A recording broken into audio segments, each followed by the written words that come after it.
Has he been talking to you about some things he wants you to change in your home so he can get the worship in your life? So that all the hell you may be going through from the enemy can kind of cease. See, when I have worship in my home, I have worship in my car, the enemy has to pick somewhere else to come and attack me at. Because my home now is off limits to him. Because it is an atmosphere of worship. And the only way he can mess that up, somebody got to come up and mess up my worship in my home. Or if my car is an atmosphere of worship, the only way he can come in is if somebody got to come in my car and mess up my atmosphere of worship. So when I have protection in those areas, then he tries to attack me in areas that may not be in my control to have worship. But God wants us battle ready. And we cannot be battle ready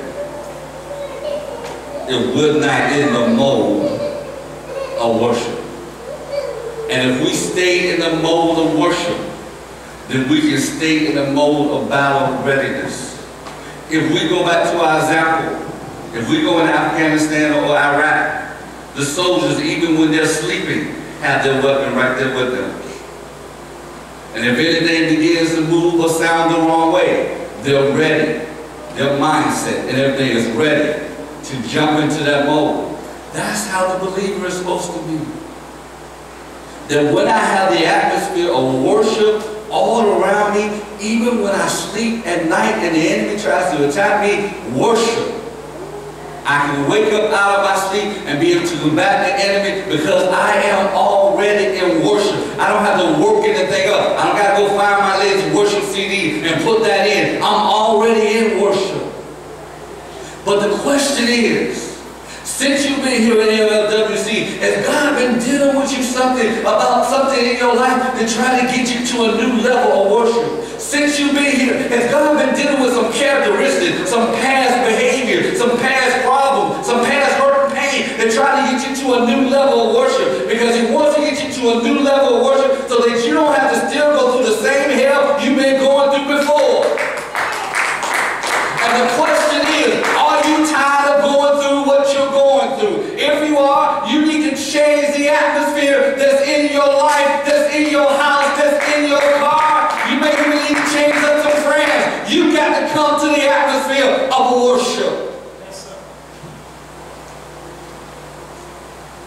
And so if I'm going to be battle ready to be able to combat whatever the enemy has, God has given us everything we need to fight the enemy.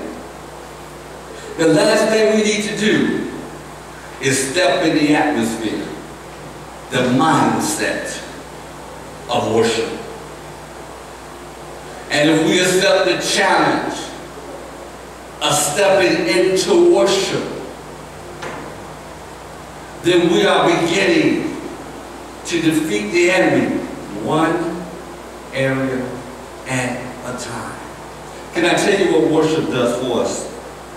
When we get into the avenue of worship, it builds a strong tower. Now, some of us may not understand what a strong tower is because we don't see it in this modern day time. But if you go in England or if you go online and look up strong tower, you'll see there were tall, fortified stone buildings. And when you had an enemy, you would get in your strong tower because you would store up all your weapons in the tower. And then when you would close the door, the enemy would try to attack your tower. And with you in that fortified tower, and if it was fortified right, the enemy could not get in. Because everything you needed was in the tower. He may be able to attack you when you were outside the tower. But if you ever got to your tower where all your weapons were, and the enemy came against you, you were able to defeat him. When you go into worship, you build a strong tower around yourself. And the weapons of your warfare are in that tower. And when the enemy comes against you, he's coming against a fortified tower, and you got every weapon that you need at your disposal.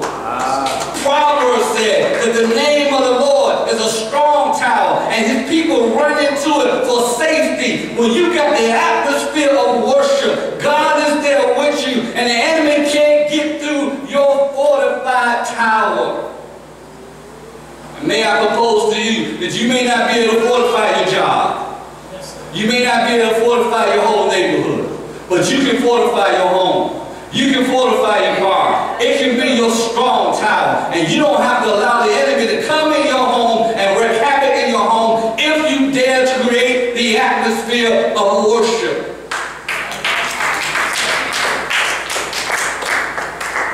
So the question here is, what is it that may either be in my life or even in my home that is stopping the atmosphere of worship to be there?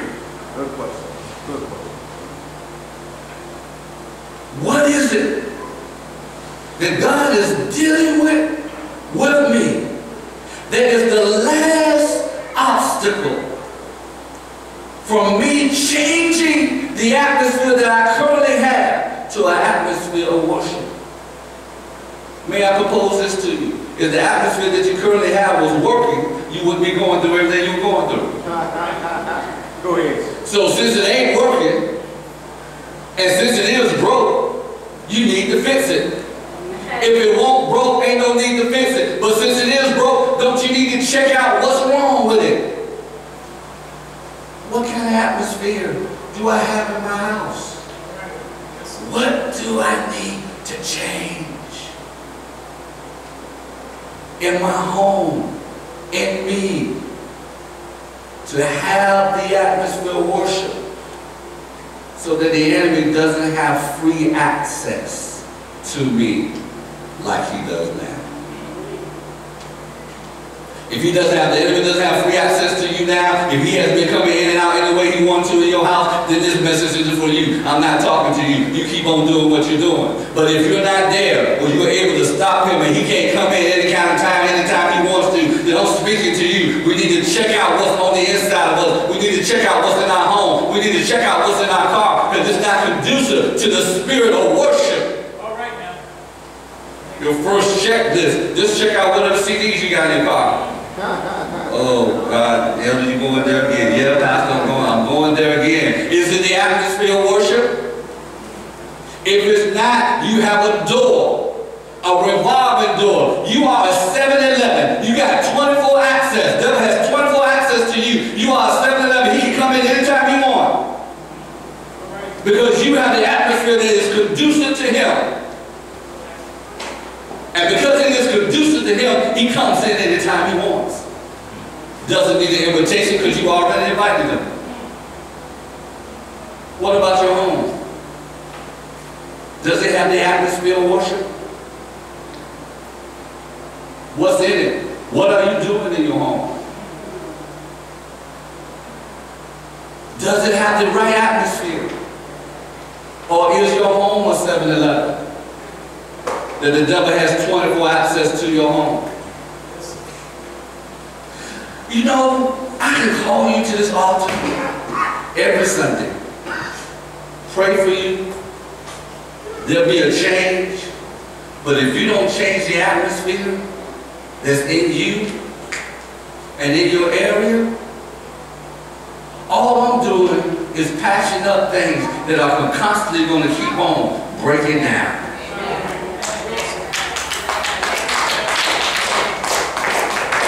And then after a while, you're going to ask, is there something wrong with LLWC? Is there something wrong with Pastor? Because it looks like everything keeps going wrong. No, it's not anything wrong with us, because we keep patching you up. What is it in your house that keeps breaking you down? If my car keeps breaking down, if it keeps won't start, first I change the battery. But if it keeps on, then it must have been something else besides the battery. Maybe I need to change the alternator. If your car keeps breaking down, if you keep breaking down in your house, maybe you need to change something different than what you've been changing. But it may not be the mechanic. Oh, Jesus. It may be you and your vehicle, and maybe you need to change. But if you still want what you got, keep it. If you still want all that stuff that's going on, keep on doing what you do. Go ahead.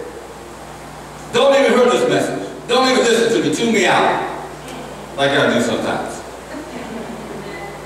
Don't hear it. If you want to keep, but if you want to change, if you're tired of going through the same old, same old, same old, if you're tired of the enemy taking advantage of you every time you turn around, if you're tired of look like every time I make one step, I go back 3 steps, if you're tired of that, examine what's happening in your house. And I guarantee you, God has been dealing with you about some things about you and your home because He wants to bring a change about. Yes.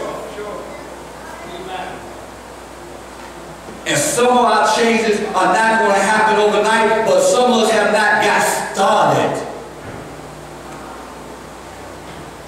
And God is like this.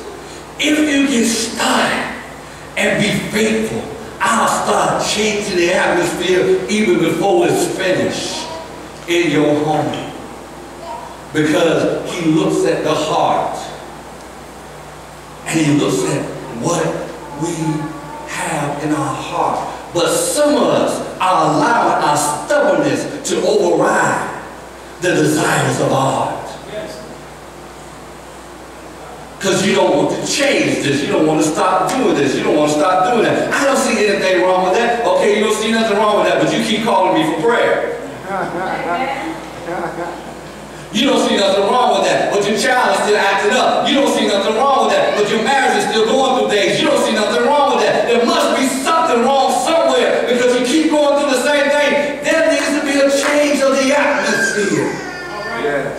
Yes. And some people like to say that I can have anything that I want on my TV. I can listen to anything I want. I can do anything I want in my own house. It's my house. You're right, you can. But because you do, you give permission for certain things to come in your house. And so if you want to open up the door to all kinds of things, you listen to all kinds of things. You watch all kinds of things. And you have silently, unconsciously given permission for the devil to come on in and wreak havoc. My daughter Olivia has fits because I tell her, you can't see that, you can't watch that, you can't watch this. Daddy, what's wrong with this? No, because that's the wrong atmosphere. And it's going to bring the wrong condition on you. And I may not see it now, but if I keep on letting you watch that, somewhere down the line, it's going to be a reaction. So since I'm the parent and you're the child, it's going to be shut down. Do we even know what our children are watching? Been there, done that. Just go watch TV. Don't care. Just be quiet. Do we know what they're watching? Do we know what they're listening to? Have you sat down and watched some of the shows that is supposed to be called children's shows that are really not children's shows? Just because it comes on Nickelodeon and Disney don't mean it's right for your child. Okay, don't help them. I'm going to keep on preaching right there. Have you sat down and watched what they're watching?